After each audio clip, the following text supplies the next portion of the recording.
Bom dia, boa tarde, boa noite, a depender, claro, do horário de quem estiver nos assistindo. Eu sou o Alexandre Varral Pedro, sou graduado em Direito pela Pontifícia Universidade Católica do Rio Grande do Sul, UQRS. Sou mestre e atualmente doutorando pela Universidade Federal do Rio Grande do Sul, URGS. E aqui no Decisões de Direito tratarei de temas tais como direitos humanos, direitos fundamentais e direito constitucional de uma forma mais ampla. Hoje iremos tratar sobre direitos políticos e cidadania. Venha conosco após a vinheta.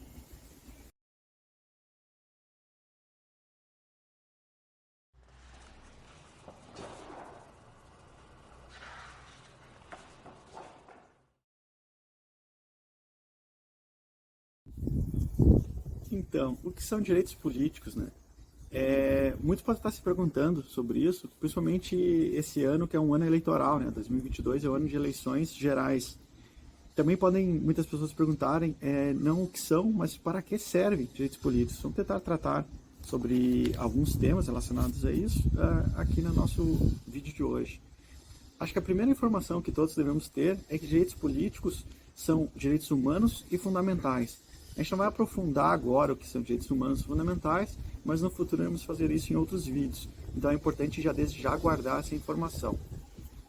Numa ideia assim bastante inicial, podemos dizer que os direitos políticos são atributos, prerrogativas ou mesmo a possibilidade que os cidadãos têm de participar ativamente no governo de seu país. Isso tanto de forma direta como de forma indireta. Então a gente percebe que os direitos políticos têm uma ideia de participação popular ou de participação na vida política. Se formos olhar do ponto de vista um pouco mais assim objetivo, podemos dizer que os direitos políticos eles são um conjunto de normas que regulam tanto a atuação quanto o exercício da soberania popular, pensando aqui em normas tanto como regras como princípios. A Constituição Federal, no seu artigo 1º, ela já estabelece que todo o poder emana do povo, pensando aqui o poder político, né, e traz como fundamentos da República tanto a soberania popular, a que eu acabei de falar, quanto a cidadania. Então a gente percebe aqui que há uma íntima ligação entre a ideia de cidadania com os direitos políticos. A cidadania seria então um qualificativo das pessoas que participam da vida ativa política do país.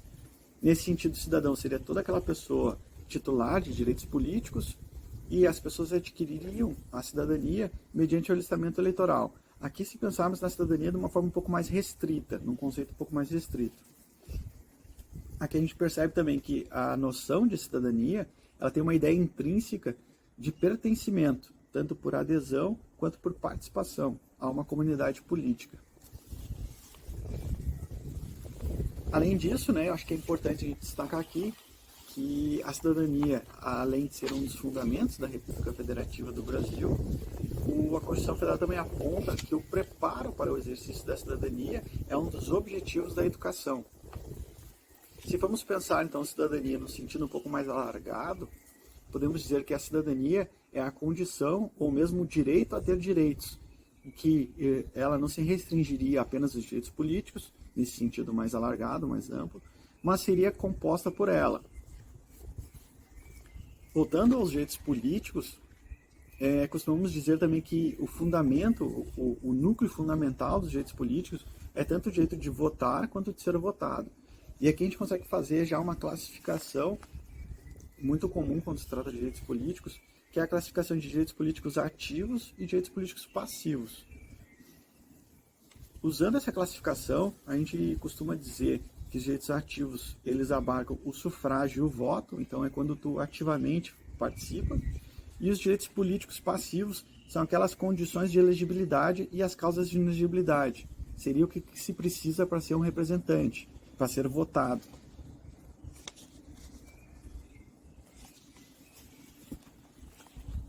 Voltando para o artigo 14 da Constituição, né, indo para o artigo 14 da Constituição, no seu caput ele diz que a soberania popular será exercida pelo sufrágio universal e pelo voto direto e secreto com igual valor para todos. E segue, né?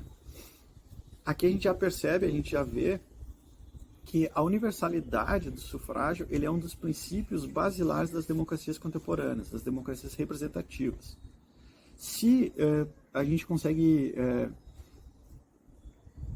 se a gente consegue acreditar aos gregos, né, algumas palavras assim, caras a esse tema, como democracia e como política, que são palavras de origem grega, por outro lado a gente tem que tanto cidadania quanto sufrágio são palavras de origem latina, então a gente acredita aos romanos essas palavras. O sufrágio pode parecer uma palavra um pouco complicada, porque não é de nosso uso corrente no dia a dia, mas ele significa aprovação, apoio ou mesmo adesão. Que é exatamente o que nós fazemos quando nós votamos em um candidato. Nós estamos demonstrando o quê? Ou que a gente apoia, ou que a gente aprova, ou que a gente está aderindo àquela candidatura. Como, digamos assim, conceito contraposto à ideia, né, ao conceito de sufrágio universal, nós temos o sufrágio restrito, que ele pode ser tanto censitário quanto capacitário. O sufrágio censitário é aquele sufrágio que ele exige, né, como condição para participar, para ser eleitor, determinadas condições econômicas do cidadão. Então, para ser eleitor, o cidadão precisa ter determinada posse de bens, ou determinada renda anual, ou mesmo ter pago determinado valor em tributos. Já o sufrágio capacitário, que também está dentro do sufrágio restrito, ele é aquele sufrágio que, para ser eleitor, se exige determinado grau de instrução do cidadão. Então aqui, poderia ser, por um exemplo, exigir determinado diploma de ensino superior, ou mesmo em algum curso específico, ser bacharel em algum curso específico, para ser eleitor. Atualmente se entende que o sufrágio restrito, pensando aqui tanto o capacitário quanto o censitário, eles são discriminatórios e antidemocráticos.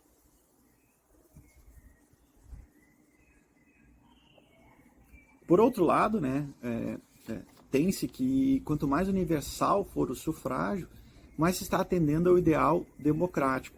Pensando aqui no ideal democrático, né, em dois conceitos chaves, que é tanto autogoverno quanto autodeterminação. E a ideia por trás é o quê? É possibilitar a todo cidadão que vai estar submetido a determinadas leis as condições de participar também da confecção das mesmas leis. Voltando ao artigo 14, né, seguindo a leitura ali que eu tinha começado, a soberania popular é exercida pelo sufrágio universal e pelo voto direto e secreto, com igual valor para todos. E nós temos da lei mediante plebiscito, referendo e iniciativa popular. Aqui nós temos 3 instrumentos de democracia direta, que eles se somam ao direito ao voto, que a gente costuma dizer que é um instrumento de democracia representativa, ou semidireta. O que são esses instrumentos?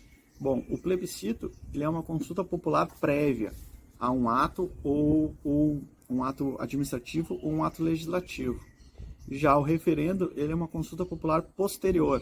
Então, primeiro se confecciona, o parlamento confecciona um ato administrativo ou um ato legislativo e depois se consulta a população para ver se elas aprovam aquele ato ou não.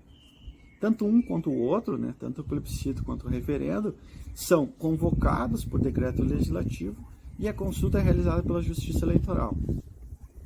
Durante a consulta, ele pode ser aprovado ou rejeitado por maioria simples. Já a iniciativa popular, né, a iniciativa popular de leis, ela é a possibilidade que os cidadãos têm de participar diretamente do processo legislativo. Então, os cidadãos apresentam um projeto de lei à Câmara dos Deputados. Como requisitos para que se possa apresentar essa iniciativa popular de leis, né, pelos cidadãos, é necessário que haja pelo menos 1% do eleitorado nacional assinando aquele determinado projeto. Esse 1% tem que estar espalhado em pelo menos 5 estados da federação, e em cada um desses 5 estados ter pelo menos 0,3% do eleitorado daquele estado. Então, esses são os requisitos. Também é interessante de ressaltar, né, que todos esses são instrumentos de exercício ao sufrágio. Então, tanto o plebiscito, como o referendo, como a iniciativa popular de leis e o direito ao voto são formas de exercício do direito ao sufrágio. Voltando ao voto, né, a Constituição Federal, em seu artigo 60, parágrafo 4º, inciso 2º, ela traz que o direito ao voto é uma cláusula pétrea. E ela traz também que o direito ao voto, ou o voto, ele deve ser direto, secreto, igual, universal e periódico. Por voto direto, nós entendemos que os representantes devem ser eleitos sem intermediários pelos cidadãos. Então, cada eleitor vota diretamente no candidato que ele escolheu para representá-lo. Por isso, a gente vê que no Brasil não é admitido colégios eleitorais, como ocorre nos Estados Unidos. O voto ser secreto, o que ele é? Né? O que quer dizer? Quer dizer que o eleitor não é obrigado a revelar em quem votou. Ele pode, mas ele não é obrigado. E também não há formas de rastrear para se descobrir em quem cada um votou. Então, a urna é feita de uma forma aleatória, os votos são colocados de forma aleatória dentro da urna, de forma que não é possível rastrear quem votou em quem. Qual é o objetivo do voto ser secreto? Né? O fundamento, o objetivo, é garantir a liberdade de escolha de cada cidadão, sem que possa haver alguma represária ou que alguém possa exigir ou demandar que se vote determinado candidato. Então, a ideia é de evitar que se possa comprovar depois em quem se votou. O voto ser igual, o que quer dizer, né? Quer dizer que cada eleitor ele possui apenas um voto e o voto de todo mundo é igual. Então, independe das condições econômicas, da classe social ou mesmo até do grau de instrução do eleitor. Cada um tem um voto. É aquela ideia americana, né, de one man, one vote.